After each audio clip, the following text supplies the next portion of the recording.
성전이 어떠한 곳인가라는 것을 우리에게 말하여 줍니다. 133편과 134편은 그 형제들이 함께 찬양하고 항상 찬양해야 된다는 것으로서 말하고, 이 132편 같은 경우는 성전에 도착해서 이 여호와의 성전이 어떠한 곳인가, 왜 이곳이 이렇게 지어지고 왜 이곳에 우리가 올라와야 되는가라는 것을 묵상하는 말씀이 바로 이 시편 132편의 그러한 말씀입니다. 이 시편 132편의 말씀은 잘 읽어보게 되면 이게 무엇하고 유사하게 거의 나와 있냐면 사무엘하 7장의 말씀과 거의 유사합니다. 사무엘하 7장의 말씀이 무엇이냐면 다윗의 언약에 대한 말씀이죠. 성전이 만들어지게 된 그러한 이유가 무엇이었습니까? 하나님 앞에서 다윗이 그 성전을 건축하고자 하는 그러한 마음으로서 하나님 앞에 그 성전을 건축하는 것을 하나님 앞에 이야기하였을 때, 거기에 대하여서 이제 그 하나님이 그 다윗에게 그러한 다윗의 언약을 주시는 그러한 말씀이 사무엘하 7장의 말씀인데, 오늘 시편 132편이 그렇게 구성이 되어 있습니다. 오늘 그 132편 1절 말씀을 보게 되면 1절에서 9절 말씀을 보면 이 부분은 다윗이 하나님의 집을 짓고자 하는 그 순수한 마음이 여기에 기록되어져 있고요. 이 10절에서부터 그 마지막 편까지는 하나님이 다윗에게 주시는 그러한 언약에 대한 부분이 나와 있습니다. 먼저 오늘 그 1절 말씀 보게 되면 여호와여 다윗을 위하여 그의 모든 겸손을 기억하소서라고 합니다. 그 다윗의 모든 겸손, 그 모든 겸손을 기억하여 달라라고 지금 노래하고 있는데, 그 다윗이 가졌던, 여호와 앞에 가졌던 그 모든 겸손이 무엇입니까? 우리 사무엘하 7장 말씀 한번 오늘 비교해 보면서 같이 한번 보도록 할게요. 사무엘하 7장 말씀을 보게 되면 처음에 이렇게 그 시작이 되고 있죠. 사무엘하 7장, 우리 구약성경 제가 가진 성경은 473페이지입니다. 사무엘하 7장 우리 1절과 2절 말씀을 같이 한번 읽어보도록 하겠습니다. 사무엘하 7장 1절과 2절 말씀입니다. 같이 읽겠습니다.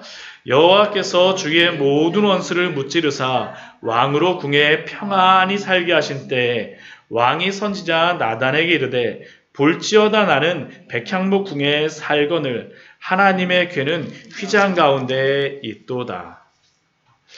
하나님께서 주의 모든 다윗의 원수를 다 무찌르시게 하시고 다윗에게 궁에 평안하게 살게 하실 때 그는 나단 선지자를 불렀죠.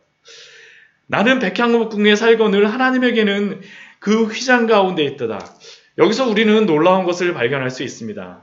보통 사람들 같은 경우에는 보통 어떤 성공을 하게 되면 그 성공에 취하여서 어떻게 합니까? 야, 내가 이것을 했어. 내가 잘했어. 내가 어떤 나의 업적을 자랑하고 자신 때문에 그러한 성공이 이루어졌더라고 자신의 명예와 그러한 업적을 자랑하기 마련인데, 다윗은 어떻습니까? 겸손하게 하나님이 그 모든 것을 이루셨다라는 것을 그가 고백하는 것이죠. 여호와께서 주의 모든 원수를 다 무찌르사 나로 하여금 이 궁에 평안하게 살게 하셨구나라는 것이 바로 다윗의 발견이었습니다. 하나님이 나를 이렇게 하셨구나. 내가 전쟁을 잘해서 그런 게 아니라, 내가 골리앗을 잘 쳐부숴서 그런 게 아니라 하나님이 이렇게 하여 주셨구나라는 것이 바로 다윗의 고백이었었죠. 그래서 그는 다른 것이 아니라 나는 이렇게 그렇게 돼서 백향목 궁에 살고는 하나님에게는 휘장 가운데 있구나. 그의 마음이 굉장히 겸손함이 드러나 있지 않습니까? 우리도 이러한 겸손함이 있어야 합니다. 지금까지 이루어진 그러한 모든 것들을 자랑하며 나의 위대함을 드러내기 위해서가 아니라 하나님이 나를 지금까지 인도하여 주셨던 것은 무엇입니까? 하나님의 위대함을 드러내기 위하여서 지금까지 우리의 삶을 인도하여 주신 줄 믿습니다. 특히나 우리가 성공하였을 때, 그때 우리에게 필요한 것은 겸손이죠. 겸손. 그래서 자신은 백향목궁에 거하신 그 하나님의 집을 짓고 싶은 그러한 소망을 나타냈습니다. 내가 주님의 집을 짓고 싶습니다. 그 마음이 우리 그 사무엘 하에서는 그 마음이 나오진 않지만 오늘 시편 말씀에서는 그게 나오는 것 같아요. 그가 여호와께 맹세하여서 무엇이라고 합니까? 야곱의 전능자에게 서원하기를 내가 내 장막집에 들어가지도 아니하고 내 침상에 오르지도 않겠습니다. 언제까지요? 하나님의 집을 이렇게 건축할 때까지 내 눈으로 잠들게 하지도 아니하며 내 눈꺼풀로 졸게 하지도 아니하기를 여호와의 처소 곧 야곱의 전능자의 성막을 발견하기까지 저는 잠도 잘 수 없고 눈꺼풀을 졸리게 할 수도 없고 침상에 올라갈 수도 없고 장막집에 들어갈 수도 없습니다라는 그러한 다윗의 열망과 소망이 바로 여기에 들어가 있지 않습니까? 그는 여호와의 집을 세우고자 하는 그 열망함들이 있었던 겁니다. 그래서 그 뒤에 말씀을 보게 되면 어떻습니까? 준비하기 시작합니다. 먼저 무엇을 준비합니까? 언약궤를 준비합니다. 우리가 그것이 에브라다에 있다함을 들었더니 나무밭에서 찾았도다. 언약궤를 찾게 되죠. 그래서 어떻게 합니까? 그 언약궤를 가지고 오는 겁니다. 우리가 그 역대상 말씀에서 보았던 것과 같이 그 다윗이 그 성전을 짓기 전에 자신이 성전을 짓지는 못하죠. 그 전에 그러나 모든 것들을 다 준비합니다. 언약궤도 예루살렘에 갖다 놓고 그 지을 수 있는 그러한 모든 금이며 은이며 모든 것들을 다 준비합니다. 다 준비하죠. 이게 다윗의 그러한 마음이 아닙니까? 그가 계신 그곳에 들어가서 그의 발등상 앞에서 엎드려 예배하리로다. 이 발등상을 하나님의 언약궤로서 해석을 합니다. 그러니까 하나님의 그 언약궤 앞에서 엎드려 예배하고자 하는 그러한 마음들. 그리고 그는 또한 무엇이라고 하니까 여호와여 일어나서 주의 권능의 궤와 함께 평안한 곳으로 들어가소서. 미래에 지어질 그곳 성전을 바라보며 소망하며 가지고 그 기도하였던 것이 바로 이 다윗의 마음입니다. 다윗이 건축하기를 소망하였던 그 성전에서 그래서 제사장들은 의의 옷을 입고 주의 성도들은 즐거이 외치는 그러한 노래들. 이 성도들은 다른 게 아닙니다. 하시딤이라 그래갖고 이게 헤세드에서 나온 그러한 단어입니다. 그러니까 하나님의 언약을 지키고자 경건하게 살고자 하는 그러한 사람들이 그 주의 성전을 바라보며 그 즐거이 노래하며 옷 입고 있는 그러한 모습들, 그러한 것들에 대한 소망. 우리는 오늘 방금 전에 보았던 1절에서 9절까지의 말씀을 통하여서 다윗의 하나님의 성전, 집을 향한 그 열망과 소망을 볼 수 있습니다. 그리고 실제로 하나님은 그의 성도들에게 그 마음속에 소망을 일으켜서 하나님의 일을 하시지 않습니까? 당 하나님이 하나님의 일들을 하시는 것이 다른 것이 아닙니다. 하나님이 성도들의 마음에 이러한 마음들을 막 불러일으켜 주세요. 막 불러일으켜 주셔서 하나님의 일을 하게 만들으시죠. 다윗의 마음속에 성전을 건축하고자 하는 그 마음과 열망함들. 이것을 빌립보서 2장 말씀에서는 우리에게 이렇게 말씀합니다. 빌립보서 말씀 같이 한번 찾아볼까요? 빌립보서 2장 13절 말씀에서 이렇게 말씀하고 있죠. 빌립보서 2장 13절의 말씀입니다.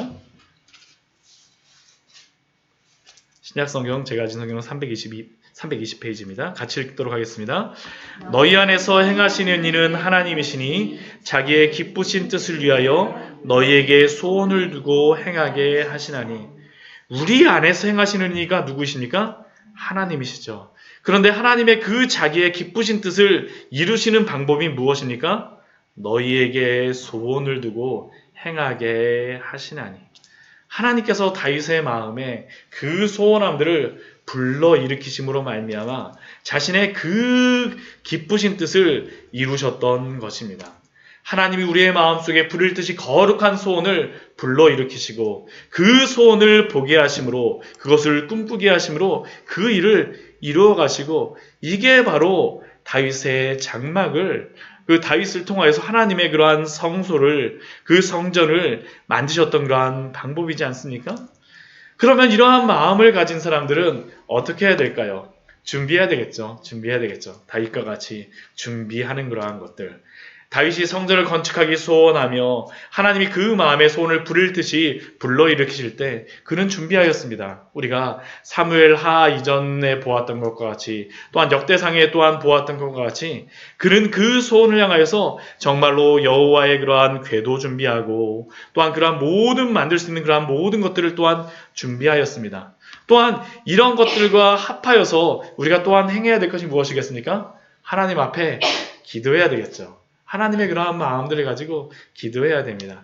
우리 예레미야 우리 33장 3절 말씀 제가 종종 말씀드리지만 너는 내게 부르짖으라 내가 내게 응답하겠고 내가 알지 못하는 크고 은밀한 일을 내게 보이리라고 말씀하십니다. 근데 그 앞부분에 뭐라고 말씀하시냐면 이를 행하시는 여호와 그것을 만들어 성취하시는 여호와 그의 이름을 여호와라는 이가 이와 같이 이르시도다. 하나님이 당신의 어떠하심을 나타내시기 위하여서 우리로 하여금 부르짖게 하시고 또한 응답하여 주시고 우리가 알지 못하는 그러한 크고 은밀한 일을 우리에게 이루시는 겁니다. 그러니까 하나님의 일을 이루시는 그러한 방법들은 하나님이 우리에게 꿈꾸게 하시고 우리에게 기도하게 하시고 준비하게 하심으로 말미암아 그러한 하나님의 일들을 이루어 가시는 것이 바로 성경에서 우리에게 말씀하여 주는 귀한 진리이죠. 이러한 소원함들을 갖고 하나님의 일들을 이루어가는 우리의 삶이 되어지기를 소원합니다. 또한 우리 교회가 되어지기를 소원합니다. 우리가 우리의 것을 성취하는 것이 아니라 하나님이 당신의 그 기쁘신 뜻을 성취하시는 그러한 우리의 삶, 우리의 교회, 우리의 가정 정말로 아름다운 그러한 삶이지 않습니까? 이러한 열정을 가졌던 이러한 소망을 가졌던 다윗을 향하여서 하나님이 응답하여 주셨던 그러한 응답이 이제 10절 이후의 말씀에 보면 나와 있습니다. 우리 10절 말씀을 보면 우리 이렇게 말씀하죠. 주의 종 다윗을 위하여 주의 기름 부음 받은 자의 얼굴을 외면하지 마옵소서. 외면하지 마시고 하나님이 이 다윗에게 주셨던 그 소원함들을 외면하지 않으시고 하나님께서 어떻게 하십니까? 하나님의 일들을 이루어 가시죠. 다윗으로 하여금 직접 성전을 짓지는 않게 하시지만 하나님이 그의 마음속에 그러한 마음을 주게 하심으로 말미암아 성전이 이루어지는 것들을 하나님이 약속하여 주십니다. 그게 바로 다윗의 언약이죠. 다윗의 언약. 우리 아까 사무엘하 우리 7장 말씀에서 우리가 보았었지만 다윗이 하나님께 가졌던 그러한 사무엘하 7장에 그러한 언약은 그 마음은 다른 것이 아닙니다. 내가 하나님을 향하여서 하나님의 집을 짓겠습니다. 그런데 하나님의 집을 짓겠다라고 하는 이 다윗의 그러한 그 마음을 향하여서 하나님께서 무엇이라고 말씀하시냐 하면 너가 나의 집을 짓는 것이 아니라 내가 너의 집을 짓겠다라는 것이 바로 하나님이 다윗에게 주셨던 그러한 언약이었었죠. 우리 사무엘하 7장 말씀에서 그래서 그렇게 말씀합니다. 우리 7절 말씀을 보게 되면 우리 5절 말씀을 우리 같이 한번 우리 뒷부분 내가서부터 시작해 우리 같이 한번 읽어보겠습니다. 내가 나를 7장 5절입니다. 사무엘하 우리 7장 5절 우리 후반절 우리 말씀을 한번 보도록 하겠습니다. 7장 5절입니다. 네, 사무엘하 7장 5절 우리 후반절 같이 7장 5절 후반절입니다. 같이 읽겠습니다. 내가 나를 위하여 내가 살 집을 건축하겠느냐? 건축하지 못한다는 거죠. 7절 말씀 우리 또 한번 읽겠습니다. 이스라엘 자손과 더불어 다니는 모든 곳에서 내가 내 백성 이스라엘을 먹이라고 명령한 이스라엘 어느 지파들 가운데 하나에게 내가 말하기를 너희가 어찌하여 나를 위하여 백향목집을 건축하지 아니하였느냐고 말하였느냐.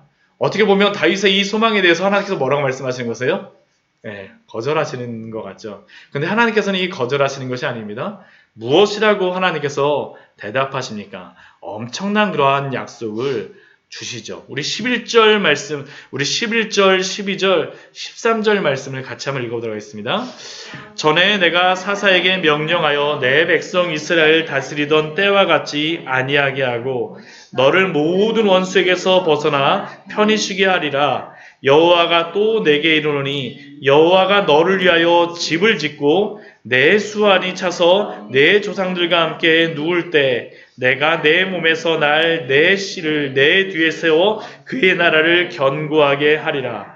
그는 내 이름을 위하여 집을 건축할 것이요 나는 그의 나라 왕위를 영원히 견고하게 하리라. 하나님께서는 다윗에게 직접 그 약속을 주시진 않지만 그러나 하나님께서 주시는 것이 무엇입니까? 너가 나의 집을 먼저 건축하는 것이 아니라 내가 먼저 너의 집을 세우겠다라고 말씀하시죠. 그 세우는 방법이 무엇입니까? 너의 뒤에 날짜, 그러한 내 씨를 통하여서 집을 세우시겠다는 겁니다. 그리고 그 씨가 어떻게 합니까? 여호와의 집을, 성전을 건축하게 하시겠다는 겁니다. 그게 바로 오늘 시편 130편 11절 이후의 말씀에서 나와 있습니다. 오늘 말씀에서 이것을 말씀하고 있죠. 우리 11절 말씀을 보면 여호와께서 다윗에게 성실히 맹세하셨으니 변하지 아니하실지라. 이르시기를 내 몸의 소생을 내 왕위에 둘지라. 우리 12절 말씀, 우리 12절 13절 말씀 우리 같이 한번 읽어볼까요? 내 자손이 내 언약과 그들에게 교훈하는 내 증거를 지키실는데 그들의 후손도 영원히 내 왕위에 앉으리라 하셨도다. 여호와께서 시온을 택하시고 자기 거처를 삼고자 하여 이르시기를.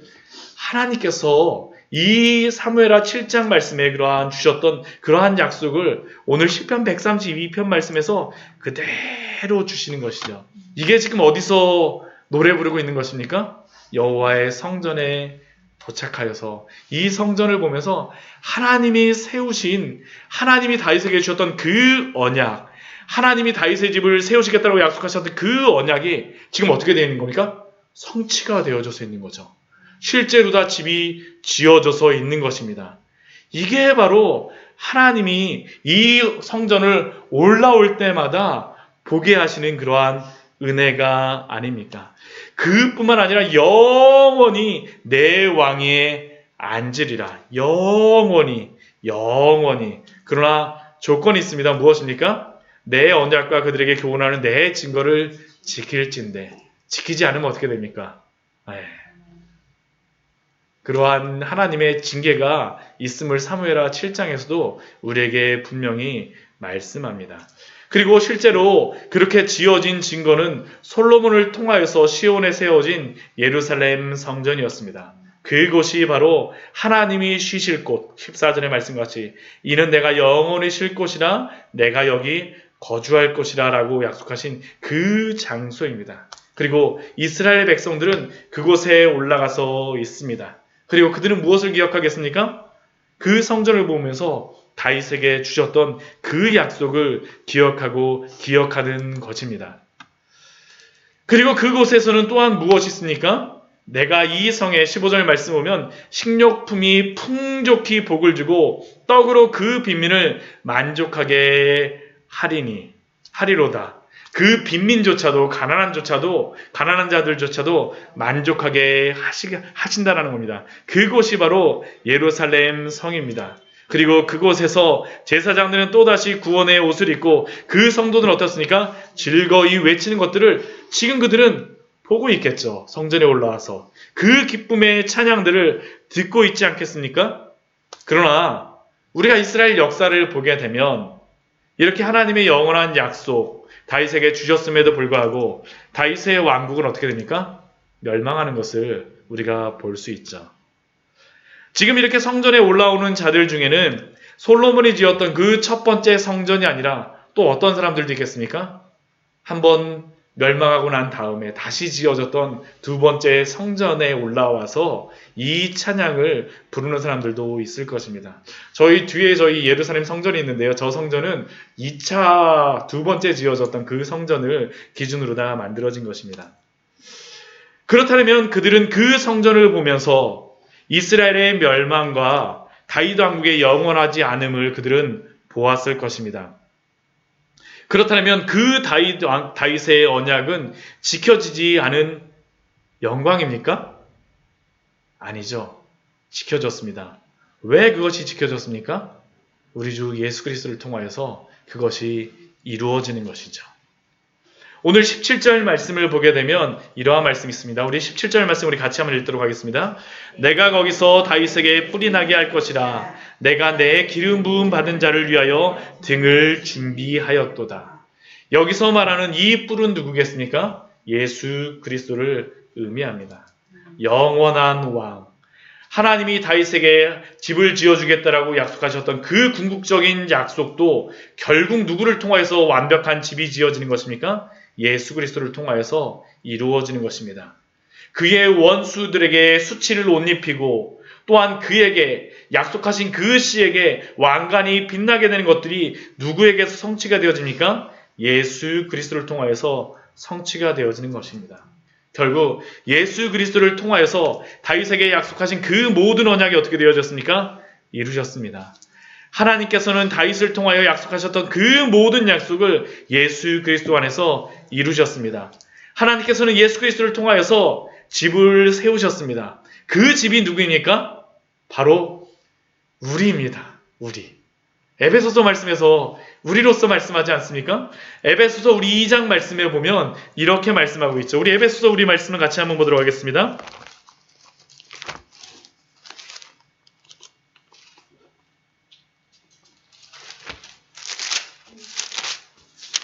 에베소서 우리 2장 우리 19절 말씀서부터 우리 22절까지의 우리 말씀을 같이 보도록 하겠습니다. 에베소서 2장 19절서부터 우리 22절까지의 말씀입니다. 예, 같이 우리 에베소서 2장 19절서부터 22절까지의 말씀입니다. 같이 읽도록 하겠습니다. 그러므로 이제부터 너희는 외인도 아니요 나그네도 아니요 오직 성도들도 일한 시민이요 하나님의 권속이라. 너희는 사도들과 선지자들의 터위에 세우심을 입은 자라. 그리스도 예수께서 친히 모퉁이 돌이 되셨느니라. 그의 안에서 건물마다 서로 연결하여 주 안에서 성전이 되어가고 너희도 성령 안에서 하나님이 거하실 처소가 되기 위하여 그리스도 예수 안에서 함께 지어져 가느니라. 우리는 지금 방금 전에 읽었던 말씀과 같이 하나님이 보내신 그 예수 그리스도 안에서 예수 그리스도가 머릿돌이 되심으로 말미암아 그 터 위에서 모퉁이 돌이 되심으로 말미암아 그 안에서 같이 집으로 지어져서 갑니다. 하나님의 그 참된 집을 이루어가는 것입니다. 그렇기에 우리는 또한 어떤 자들입니까? 하나님의 성전에서 예배하는 자들입니다. 꼭 이 이스라엘 백성들만 성전에 올라가면서 노래를 부르는 것이 아닙니다. 우리도 예수 그리스도 안에서 함께 노래를 부르는 자들이라고 또한 신약 에베소서를 통해서 우리에게 말씀하고 있지 않습니까? 또한 우리는 어떠한 자들입니까? 우리가 또한 그 예수 그리스도를 통하여서 제사장과 성도가 되지 않았습니까? 거룩한 제사장과 성도로서 우리를 택하여 주셨습니다. 우리 베드로전서 2장 9절 말씀에 보게 되면 또한 이러한 말씀이 있죠. 우리 잘 아는 우리 또 말씀이지만 우리 같이 한번 또 찾아보도록 할까요? 베드로전서 2장 9절의 말씀입니다. 우리가 또한 그 거룩한 제사장과 성도들입니다. 베드로전서 우리 2장 9절의 말씀입니다. 우리 신약성경 378페이지입니다. 같이 읽도록 하겠습니다. 그러나 너희는 택하신 족속이요 왕같은 제사장들이요 거룩한 나라요 그의 소유가 된 백성이니 이는 너희를 어두운 데서 불러내어 그의 기이한 빛에 들어가게 하시니에 아름다운 덕을 선포하게 하려 하심이니라. 오늘 말씀해 보면 내가 그 제사장들에게 그 의를 입히고 구원의 옷을 입힌다라고 말씀하셨는데 예수 그리스도를 통하여서 우리에게 의롭다 하시고 예수 그리스도를 통하여서 구원의 옷을 입히셨다라고 또한 우리에게 약속하여 주심이 아닙니까? 그러니 우리는 어떻게 됩니까? 그 성도들은 즐거이 외쳐야 되겠죠. 그의 성전 안에서 우리는 그 예수 그리스도의 그러한 놀라운 그 은혜 가운데 하나님을 찬양하는 자들로 하나님의 덕을 선포하는 자들로 우리를 부르신 것입니다. 그래서 우리는 어떻습니까?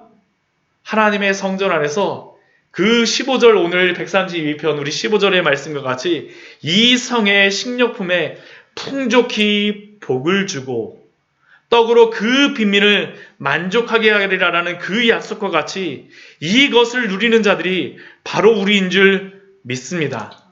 예수 그리스도로 인하여서 우리의 가라앉은 영혼이, 배고픈 영혼이 풍족하고 만족할 수 있습니다. 이것을 예수 그리스도를 통하여서 우리에게 주셨습니다. 비록 지금 지금 예루살렘에 가도 예루살렘 성전은 없습니다. 없죠. 이슬람의 그러한 사원밖에 없죠. 황금 모습밖에 보이지 않습니다. 약간의 그러한 병만, 통곡의 병만 보이고 있습니다. 그러나 우리는 그 성전만을 볼 수가 없습니다. 우리는 무엇을 봐야죠? 예수 그리스도를 통하여서 우리로 하여금 당신의 성전을 만들어 가시는 것을 우리는 보아야 될 줄 믿습니다. 그리고 또한 우리는 어떻게 살아야 됩니까? 우리 이렇게 성전으로 우리를 만드셨다라고 말씀하셨는데 그렇게 된 속에서 시편 133편과 134편을 보게 되면 훨씬 더 은혜가 되어집니다. 우리가 누구입니까? 성전인데 또한 우리 옆에 누가 있습니까? 형제들이 있지 않습니까? 우리 시편 133편 우리 같이 한번 읽어볼까요? 보라, 형제가 연합하여 동거함이 어찌 그리 선하고 아름다운고, 머리에 있는 보배로운 기름이 수염 곧 아롬의 수염에 흘러서 그의 어깨까지 내림 같고, 헐몬의 이슬이 시온의 산들에 내림 같도다. 거기서 여호와께서 복을 명령하셨나니 곧 영생이로다. 우리에게 주시는 은혜인 줄 믿습니다. 또한 우리는 어떻습니까? 우리 시편 134편도 우리에게 주시는 그러한 말씀이죠. 보라, 같이 읽겠습니다. 보라, 밤에 여호와의 성전에 서 있는 여호와의 모든 종들아, 여호와를 송축하라. 성소를 향하여 너희 손을 들고 여호와를 송축하라. 천지를 지으신 여호와께서 시온에서 내게 복을 주실지어다. 바로 우리의 복입니다. 밤에, 낮에 항상 우리로 하여금 찬양할 수 있는 그러한 종들로서 우리를 불러주시고 송축하라라고 우리에게 말씀하시지 않으셨습니까? 이게 바로 시온에서 베풀어신 우리의 복이며 또한 이곳에서 또한 우리들이 누리고 있는 복인 줄 믿습니다. 이러한 누림 가운데 우리 살아가는 우리 귀한 광야의 샘께 우리 지체들 되어지기를 소원합니다. 우리 같이 기도하도록 하겠습니다. 오늘 우리 시편의 말씀을 보면서 우리 같이 기도하였으면 좋겠습니다.